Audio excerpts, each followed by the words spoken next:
મોજીલા મામાદેવ, મારો દીકરો કોમામાં વયો ગયો છે અને ડોક્ટરે ઉમ્મીદ મૂકી દીધી છે, તો તમે જ કઈક ઉધાર કરજો હવે. હું છું તારા દીકરાને બેન?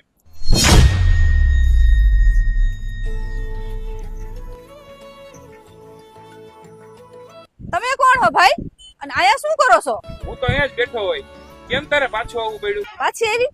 અરે ભાઈ એ જવા દો ને વાત. મારો દીકરો એક એક્સિડન્ટમાં કોમામાં વયો ગયો છે અને ડોક્ટરે હાથ ઊંચા કરી દીધા છે, એટલે તો મામાદેવ પાસે આવી છું. જા તારા દીકરાને હારું થઈ જાય. હવે તમે કોણ હો મારા દીકરાને હાજો કરવા વાળા? તમે કઈ હું મામાદેવ છો? જાવ ને ભાઈ, મગજ ફેરવવા મને. બેન હું તો હમણાં આવેલો છે મારા રસ્તે, પણ તું કઈ ભૂલતી નથી ને? યાદ કરી લે. એ મોજીલા મામા, મારા ઘરેણા ખોવાઈ ગયા છે ને, તો ઈ પાછા મળી જાય